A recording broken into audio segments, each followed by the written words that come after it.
Assalamualaikum warahmatullahi wabarakatuh. Halo semua adik-adik SMA Gigi 3 Surabaya, terutama yang sekarang lagi duduk di bangku SMA kelas 12. Perkenalkan, nama saya Auresta Ramawati.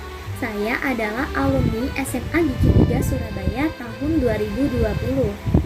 Saat ini saya adalah seorang mahasiswi Teknik Kimia di Universitas Pembangunan Nasional Veteran Jawa Timur. Pada kesempatan kali ini, saya akan berbagi tips dan trik agar kalian semua dapat diterima di universitas impian kalian melalui jalur SNMPTN atau jalur undangan. Lolos SNMPTN tidaklah mudah.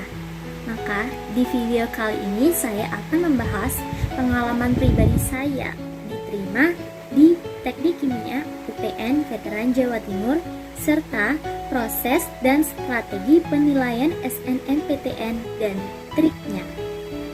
Jadi saya harap kalian semua dapat menyimak video saya dengan baik ya.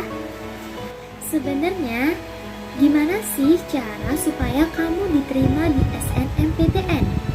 Jawabannya tidak ada cara lain selain kamu belajar.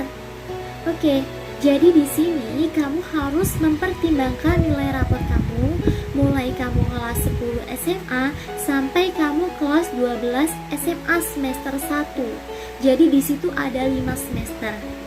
Nah, di semester tersebut kamu harus punya nilai rata-rata yang naik. Paling tidak nilai kamu harus stabil, tidak boleh turun ya. Nah, gimana kalau ada satu mata pelajaran nilai kamu itu turun? Kamu harus bisa memaksimalkan nilai di mata pelajaran lain supaya mata pelajaran lain itu bisa menolong nilai kamu yang turun. Yang kedua, kamu harus mengetahui akreditasi sekolah kamu. Jadi semakin bagus akreditasi sekolah kamu, maka semakin besar pula peluang kamu untuk bisa lolos di SNMPTN. Jadi karena SMA Gigi 3 ini sudah mempunyai akreditasi yang sangat bagus, yaitu akreditasi A, jadi balik lagi ke diri kalian sendiri. Kalian bisa mempertimbangkannya apa tidak? Kalian bisa melakukannya apa tidak?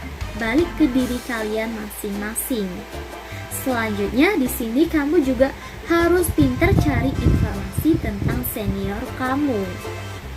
Nah, ada senior yang menolak SNMPTN padahal dia diterima, lalu dia tidak memasuki PTN tersebut. Tapi kamu memilih PTN-nya dia, maka PTN tersebut akan meragukan kamu dan mempertimbangkan kamu lagi untuk bisa diterima di PTN yang kamu tuju. Jadi sebelum kamu mendaftar dan memilih jurusan di PTN mana kamu harus banyak berkonsultasi dengan guru BK atau kamu bisa tanya-tanya ke saya di Instagram berikut ini. Lalu adakan riset antar teman seangkatan. Nah, jadi gini, kalian disuruh nulis nama sama jurusan yang kalian pilih, lalu disuruh ngumpulkan ke guru BK. Nah, setelah itu kalau misalnya ada jurusan yang sama, kalian bakalan dipanggil dan disuruh secepatnya untuk mengganti agar tidak ada yang sama. Karena saya dulu pernah punya teman seangkatan yang dulunya itu dia suka nikung-nikung temennya yang udah milih jurusan duluan, tapi dia itu tetap gak mau ganti, tetap pada jurusan itu. Alhasil dia gak dapet SNMPTN. Jadi itu penting banget solidaritas antar teman sesama. Nah, kemudian biasanya diadakan pemeringkatan siswa IPA sama siswa IPS. Nah, tujuannya ini untuk mengetahui seberapa layak siswa tersebut mendaftar di PTN jurusannya. Kebetulan saya pada waktu itu menduduki posisi peringkat pertama dan jurusan yang saya ambil adalah teknik kimia.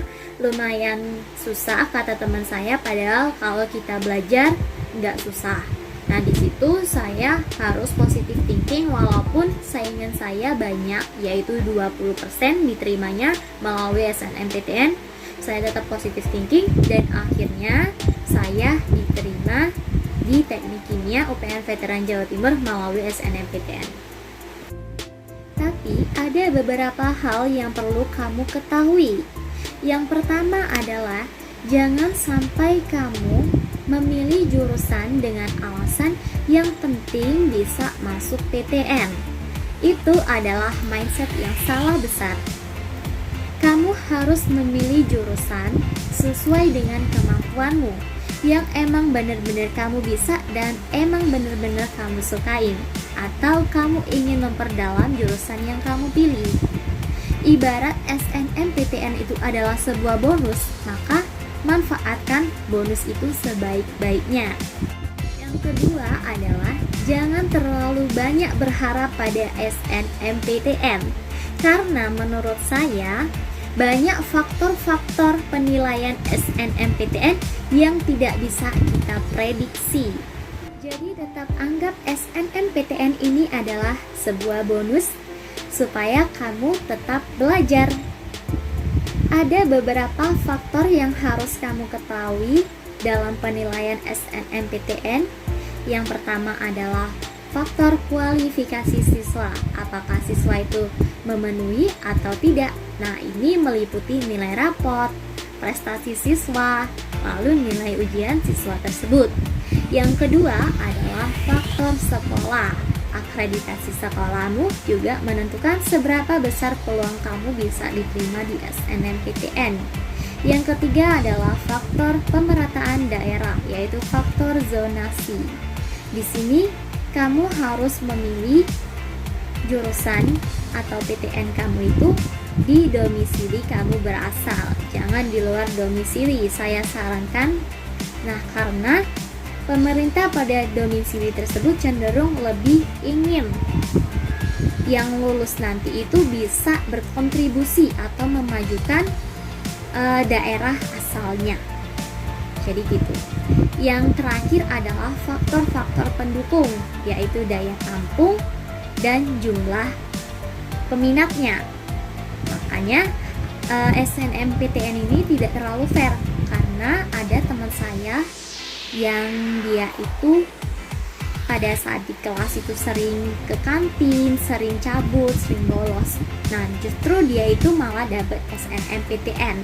Ini mungkin karena dia itu pintar dalam memilih jurusannya. Jadi hanya itu saja yang bisa saya sampaikan kepada adik-adik SMA Gigi 3 Surabaya, terutama yang sekarang lagi duduk di bangku SMA kelas 12. Dan saya mengucapkan terima kasih kepada SMA Gigi 3 Surabaya yang telah memberi saya waktu atau kesempatan untuk bisa berbagi motivasi dan berbagi pengalaman kepada siswa-siswi SMA Gigi 3 Surabaya. You never fail until you stop trying. So good luck and never give up. Thank you and goodbye.